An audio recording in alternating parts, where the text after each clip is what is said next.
அனைவருக்கும் வணக்கம்.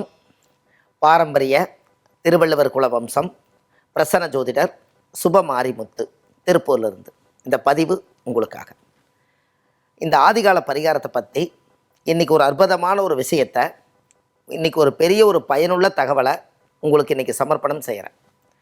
இன்றைக்கி யாருடைய ஜாதகத்திலையெல்லாம் லக்கணத்தில் மாந்தி இருக்கோ அவங்களுக்கு இது தவறாமல் இந்த ஆதிகால பரிகாரத்தையும் இந்த ஆலய வழிபாட்டையும் இது மனசார செய்யுங்க, நல்லதே நடக்கும்.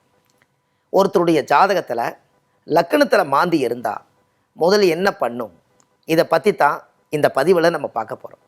ஏன்னா இந்த ஆதிகால பரிகாரத்தில் லக்கணத்தில் மாந்தி தோஷம், ஒரு ஜாதகத்தில் சூரியனுடைய மகன் சனி, சனி பகவானுடைய மகன்தான் மாந்தி.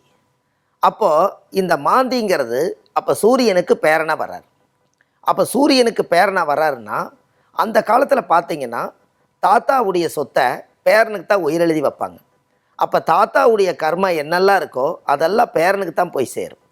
அப்போது அப்படி இருக்கும் காலகட்டங்களில் யாராவது ஒருத்தருடைய ஜாதகத்தில் லக்கணத்தில் மாந்தி இருந்தால் முதல்ல அவங்களுடைய முகத்தை பாருங்கள். மாந்தி என்பது ஒரு இருள். அவங்களுடைய முகம் நல்லா தான் இருந்திருக்கும். ஆனால் பார்த்திங்கன்னா அந்த மாந்தியோட ஒரு தோஷம், லக்னம் என்பது ஒரு ஜாதகர். அந்த ஜாதகர் லக்கணமாக இருக்கிறனால இந்த மாந்தி உள்ளுக்குள்ளே வந்துருச்சுனாலே நம்ம முகத்தை அப்படியே இருளாக்கிடும். அப்படியே சின்ன சின்ன கருப்பு கருப்பாக விழுகும், இந்த மங்கு விழுகிறது. இது எல்லாமே அந்த கிரகத்தோட தன்மை தான். இதை நம்ம ஜாதகத்தில் பார்த்திங்கன்னா இந்த மாந்தி தோஷம் இது எப்படி ஒருத்தருக்கு வந்திருக்கு அப்படின்னு கேட்டிங்கன்னா, யாராவது நம்ம முன்னோர்கள் யாராவது காணாமல் போய் இறந்துருப்பாங்க. அந்த இறந்தவங்களுடைய சடலத்தை இவங்க கண்டுபிடிக்காமல் அப்படியே விட்டுட்டாங்கன்னா இந்த ஆத்மா அது ஏங்கிட்டே இருக்கும். யாராவது ஒருத்தர் நம்மளோட முன்னோர்கள், நம்மளை ரிலேட்டிவாக இருக்கக்கூடியவங்க நம்மளை எடுத்து ஒருத்தர் அடக்கம் பண்ணலையே அப்படின்னு இந்த உடம்பு ஆன்மாவுக்கு அழிவில்லை, இது ஏங்கிக்கிட்டே இருக்கும். அப்படி இருக்கும் பட்சத்தில் யாராவது ஒருத்தர் போய் அதை கண்டுபிடிச்சி அந்த ஊரில் இருக்கிறவங்க அந்த பிரேதத்தை எடுத்து அடக்கம் பண்ணிடுவாங்க. இதை அடக்கம் பண்ணாலும் கூட அந்த மாந்தியோட சாபம் அந்த ஆன்மா அந்த ஏக்கத்திலேயே யார் அதுக்கு நம்மளுக்கு உறவு முறைகளோ அங்கேயே தான் அது வந்து ஒரு தாயுடைய கருவறையிலிருந்து ஒரு குழந்தை உருவாகும் போதே இந்த மாந்தி தோஷத்தினுடைய அந்த இறந்த ஆன்மாவும் அதில் உருவாயிரும். எப்போ இந்த பூமிக்கு நம்ம கரெக்டாக வர்றோமோ தன்னைக்கு சரியாக அந்த குழந்தை பிறக்கும்போது அந்த ஆன்மாவோட சாபம் சேர்ந்து பிறக்கிறனால தான் ஒருத்தரோட ஜாதகத்தில் லக்கணத்தில் மாந்தி தோஷம் வருவதற்கு காரணம். இதுதான். அதுக்கப்புறம்தான் இந்த ஆன்மா பல நாள் ரொம்ப பிரச்சனையோடு இருந்து அந்த ஜாதகருடைய ஜாதகத்தில் அந்த மாந்தி தோஷம் வந்துருச்சுன்னா அந்த மாந்தியிலிருந்து அவங்களால வெளியில் வர முடியாமல் பெரிய பெரிய முயற்சி எடுப்பாங்க. அவங்களால விருத்தியாக விடாது. ஒரு பெரிய ஒரு தொழில் அதிபராக இருப்பார். இந்த மாந்தி வந்து அவரை லாக் பண்ணிருச்சுன்னா அவரோட திறமை எல்லாமே லாக் ஆயிரும். நான் ஏன் இவ்வளோ தூரம் நான் கஷ்டப்படுறேன், என் லைஃப்பில் நான் நல்லா இருக்கும்னு நான் மனசார நினைக்கிறேன், எனக்கு திசா புத்தி எல்லாம் நல்லா இருக்குது, என்னுடைய ஜாதக கட்ட கிரகமெல்லாம் நல்லா இருக்குது, எல்லாம் இருந்தும் கூட என்னமோ ஒரு கர்ம மாதிரி என்னை தடுக்குது அப்படின்னு இவங்களுக்குள்ள என்னென்ன தெரியாத ஒரு தாக்கம் இருக்கும். அந்த தாக்கம்தான் லக்கணத்தில் மாந்தி தோஷம். இந்த மாந்தி தோஷத்தை இதை சரியான முறையில் நிவர்த்தி பண்ணுறதுக்கு ஒரு ஆதிகால பரிகாரம் இருக்குது. அதாவது திருநெல்வேலி மாவட்டம் கூடங்குளம் விஜயாபதி விஸ்வாமுத்தருடைய ஆலயம். இந்த ஆலயம்தான் லக்கணத்தில் மாந்தி தோஷத்துக்கு சரியான ஆலயம். இந்த ஆலயத்துக்கு பௌர்ணமி அன்னைக்கு அந்த கோயிலுக்கு நீங்கள் போயிட்டு வாங்க.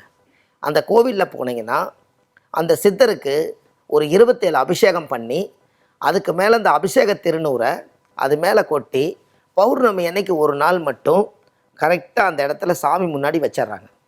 யாருக்கெல்லாம் மாந்தி தோஷம் இருக்குதோ அவங்க சுவாமிக்கு தேங்காய் பழம் பூமாலை கல்கண்டு வாங்கி அர்ச்சனை பண்ணி அந்த கோவிலில் போய் சாமி கும்பிட்டு அந்த திருநூறு எடுத்துகிட்டு வந்து கொஞ்சம் நீங்களும் நெத்தியில் பூசிட்டு வீட்டில் கொண்டு வந்து அந்த குளிக்கிற தண்ணீரில் கொஞ்சம் போட்டு நீங்கள் குளித்தா உங்கள் ஜாதகத்தில் இருக்கக்கூடிய லக்கணத்தில் மாந்தி தோஷம் அதோட நிவர்த்தியாகும். அந்த கோவிலில் ஒரு அற்புதமான ஒரு ரகசியம் இதுதான். ஏன் அப்படின்னு கேட்டிங்கன்னா, ராமர் வந்து ராவணனை வதை செய்யக்கூடிய சூழ்நிலை ஆயிடுது. அப்போது சீதா தேவியை ராவணன் கடத்திட்டு போனதுனால பல நாள் பழி வச்சு ராமர் ஒரு நாள் போய் இலங்கையை அழித்து ராவணனை கொன்று சீதாதேவியை மீட்டு வந்தார். அப்போ ராவணன் வந்து கொன்னதுக்கு என்ன காரணம் அப்படின்னு கேட்டிங்கன்னா, இந்த ராவணன் ஈஸ்வர பட்டம் வாங்கியவர். ஒரு ஈஸ்வர பட்டம் வாங்கினவரை ராமர் வந்து தன்னுடைய மனைவியை எப்படி கடத்திட்டு போகலான்னு சொல்லி கோபத்தால் ராவணனை வதை செய்கிறார். இதை வதை செய்தோடனே ராமருக்கே பிரம்மகத்தி தோஷமும் பிரேத தோஷம் ரெண்டும் பிடிக்குது. புத்தியை இழந்து ராமர் ராவணனை வதை செய்கிறார். அப்போது இதுக்கு என்ன பண்ணுறதுன்னு தெரியல. காலப்போக்கில் நீண்ட நாள் கிளம்பிச்சு ராமருக்கு சுயபுத்தி இழந்து அவருக்கே பிரேத தோஷம் பிடிக்குது. அப்போது விஸ்வாமுத்தருடைய முன்னோர்கள் அந்த காலத்தில் காமிச்சதே தசரத மகாராஜாவுக்கு குடும்ப ஜோசியர் தான் விஸ்வாமுத்திரர். விஸ்வாமுத்திரர் வந்து தசரத மகாராஜாவுக்கு ஜாதகம் பார்த்து அதில் வந்து புத்திர பரிகாரம் செய்தால் ஆண் குழந்தையே கிடைக்கும்னு சொன்னதுனால ராமரே பிறந்தார். அதனால் ராமருக்கு ஒரு பெரிய குடும்ப ஜோசியரே யாருன்னு கேட்டிங்கன்னா விஸ்வாமுத்திரர் தான். அதனால் கரெக்டாக ராமருக்கு மனநிலை சரியில்லாதப்போ இந்த ஞாபகம் வருது, ஆஹா நம்ம அப்பாவே வந்து இந்த மாதிரி விஸ்வாமுத்திரர் தானே நாம் பிறக்கும்போது கணிச்சு வச்சுருந்தாரு, அவர்கிட்டையே போய் நம்ம இந்த வதை செஞ்சதுக்காக இந்த ராமர் வந்து கரெக்டாக விஸ்வாமுத்திரர்கிட்ட வந்து இந்த விஷயத்தை சொல்லும். என்னுடைய மனைவி சீதாதேவியை ராவணன் கடத்திட்டு போனதுனால கோபத்தில் வந்து ராமனாக இருந்து நான் வதை செஞ்சிட்டேன், எனக்கு இப்போ பிரேத தோஷம் பிடிச்சிருச்சு, எனக்கு ஏதாவது பரிகாரம் பண்ணி விடுங்கன்னு சொன்னோன்னே அது உடனே கரெக்டாக நவக்கலச பூஜை பண்ணி கரெக்டாக என்ன பண்ணிட்டாரு, ராமன் கரெக்டாக பூஜை பண்ணுறக்காக உட்காந்துக்கிட்டார். அப்போ விஸ்வாமுத்திரர் கரெக்டாக என்ன பண்ணிட்டார், 9 நவக்கலச பூஜை பண்ணி நம்மளுடைய ராமருக்கு பிரேத தோஷத்தை நிவர்த்தி பண்ணுறக்காக சங்கல்பம் எடுத்து அந்த பூஜை யாகமெல்லாம் செய்து மனசார அந்த தீர்த்தத்தை எடுத்து ராமர் தலையில் ஊற்றினோன்னே ராமருக்கே பிரேத தோஷம் நிவர்த்தியாச்சு. அந்த ஸ்தலம்தான் திருநெல்வேலி மாவட்டம் கூடங்குளம் விஜயாவதி விஸ்வாமுத்தருடைய ஆலயம். இந்த ஆலயத்துக்கு யாரெல்லாம் லக்கணத்தில் மாந்தி இருக்கோ அவங்க அந்த கோயிலுக்கு நீங்கள் போயிட்டு வந்தீங்கன்னா உங்களுக்கும் பிரேத தோஷமும் பிரம்மகத்தி தோஷம் 2 நிவர்த்தியாகும். இது எல்லாம் முடிச்சுட்டு நல்லபடியாக கடலில் குளித்து நீராடி விஸ்வாமுத்திரர் தரிசனம் பண்ணிவிட்டு வரும்போது திருநூறு பிரசாதம் எல்லாம் எடுத்துக்கொண்டு வீட்டில் கொண்டு வந்து எல்லாம் அந்த வாசனை திரவியத்தோடு தெளித்து விட்டிங்கன்னா அன்னையிலிருந்து உங்கள் ஜாதகத்தில் ஒரு மிகப்பெரிய திருப்பமுனை ஏற்படும். இதைய மறக்காமல் வாழ்க்கையில் ஒரு முறை மாந்தி தோஷம் இருக்கிறவங்க கண்டிப்பாக போயிட்டு வாங்க. இது கூகுளில் நீங்கள் தேடினாலும் விஸ்வாமுத்தருடைய ஆலயம்னு போடுங்க, விஜயாவதி விஸ்வாமுத்தருடைய ஆலயம்னு போடுங்க. கண்டிப்பாக இது உங்களுக்கு நல்லதே நடத்தி கொடுக்கும்.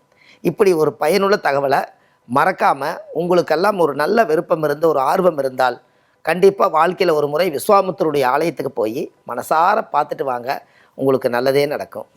அப்படி ஒரு விஷயம் இந்த பதிவில் உங்களுக்கு கொடுத்துருக்கேன். மறுபடியும் இன்னொரு பதிவில் உங்களை நான் சந்திக்க போகிறேன். இது ஆதிகால பரிகார புத்தகம். இதை மனசார எழுதி இந்த உலகத்துக்கு சமர்ப்பணம் செஞ்சுருக்கேன். 1736 ஆதிகால பரிகாரம். அதுக்கப்புறம் நீங்கள் என்னை சந்திக்கணும் அப்படின்னா சென்னையில் வடபழனியில் தெப்பக்குளம் வாசலில் நம்மளுடைய அலுவலகம் இருக்குது. சனி ஞாயிறு திங்கள் பார்க்கலாம். மற்ற தினங்களில் பூலுவப்பட்டி சிக்னல் திருப்பூரில் நம்ம அலுவலகம் இருக்குது, அங்கே வந்தாலும் நீங்கள் பார்க்கலாம். நல்லதே நடக்கும். வாழ்வது ஒரு முறை, வாழ்த்தட்டும் தலைமுறை. நன்றி, வணக்கம்.